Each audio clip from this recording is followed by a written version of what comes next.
नमस्कार আমি সুব্রত আপনারা দেখছেন সুব্রত বাইক চ্যানেল। আশা করি সবাই ভালোই আছেন। আজকের ভিডিওটা যে টপিক নিয়ে হতে চলেছে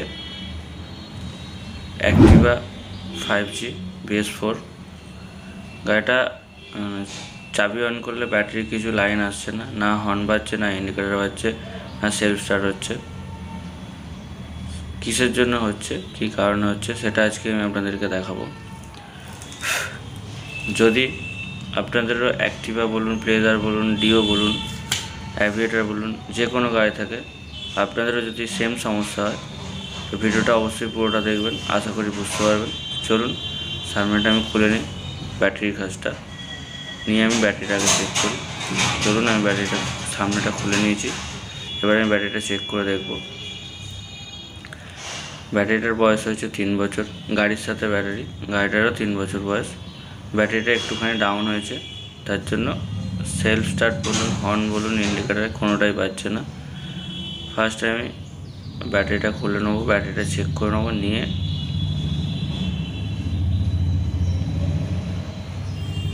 কিক মারলে গাড়ি স্টার্ট হচ্ছে, কিকেতে কোনো সমস্যা নেই, কিক মারলে স্টার্ট হচ্ছে, সবই হচ্ছে। কিন্তু সেলফ বলুন, হর্ন বলুন, ইন্ডিকেটার বলুন, এমনি চাবি অন করলে যেগুলো চলে সেগুলোর কোনো কাজ হচ্ছে না।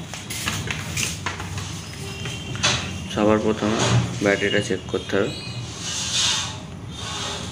ধরুন মিটারটা নিয়ে এসে আমি ব্যাটারিটা ফার্স্ট চেক করি।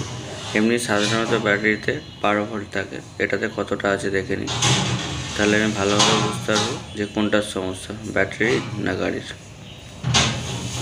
ব্যাটারি ভোল্ট চেক করার জন্য মিটারেতে দেখবেন, ডিসি মিটারে যে ভোল্টেজ আছে 20-তে রাখবেন। 20-তে রাখলে ঠিকঠাক বোঝা যায় যে ব্যাটারি ঠিক আছে না ভুল আছে।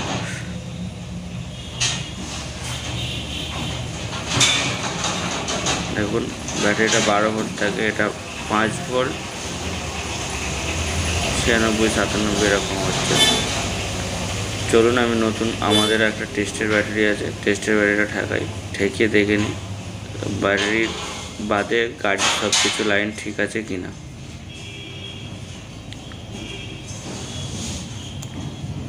দেখুন বন্ধুরা, ব্যাটারি ঠেকিয়ে আমি চাবি অন করেছি। চাবি অন করার সাথে সাথে পার্কিং লাইটটা জ্বলে গেছে। BS4-এর চাবি অন করলে এই লাইটটা জ্বলে, এলইডি। ইন্ডিকেটারও জ্বলছে, সেলফ স্টার্ট করলে সেলফ স্টার্টও হবে। মিটারের লাইটটাও জ্বলছে, গাড়ি স্টার্টও হচ্ছে। সেল মারছি, দেখুন বন্ধুরা সেলফও হচ্ছে, তার মানে গাড়িটার ব্যাটারিটারই সমস্যা। চলুন সবার প্রথমে আমি ব্যাটারিটা চার্জ করব, যদি চার্জ করে হয়ে যায় ভালো, নাহলে আমাকে চেঞ্জ করতে হবে। ব্যাটারি চার্জ করার পর আমি আপনাদেরকে বলছি, ব্যাটারি চার্জে বসিয়ে দিচ্ছি। আপনাদের গাড়িতেও যদি এরকম সেম সমস্যা হয়ে থাকে, যথারীতি কোনো মিস্ত্রি বন্ধুর কাছে যেয়ে দেখিয়ে নেবেন। চলুন বন্ধুরা ব্যাটারি চার্জ করবো, ব্যাটারি চার্জ ওঠেনি, তার জন্য আমি নতুন ব্যাটারি নিয়ে এসেছি। নতুন ব্যাটারির দাম এবং কি সাইজ লাগে জানতে চাইলে আমি ভিডিও ডেসক্রিপশন বক্সে দিয়ে দেবো, ওখানে গিয়ে দেখে নেবেন। এখন এক্সাইডের নতুন এই ব্যাটারিটা, এক্সাইড ম্যানুফ্যাকচারিং করে, খুবই ভালো ব্যাটারি গাড়ির জন্য। এমনিও কোনো সমস্যা নেই এই ব্যাটারিটার, আপনারা চাইলেও লাগাতে পারেন।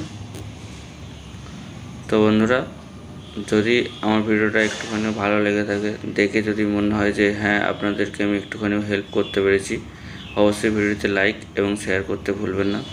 যে বন্ধুরা আমার চ্যানেলে এসেছেন, প্রথমবার আমার ভিডিও দেখছেন, অবশ্যই আমার চ্যানেলটা সাবস্ক্রাইব করে দেবেন, যাতে আপনাদের জন্য আমি আরও নতুন নতুন ইন্টারেস্টিং ভিডিও ছাড়তে পারি। ধন্যবাদ, দেখা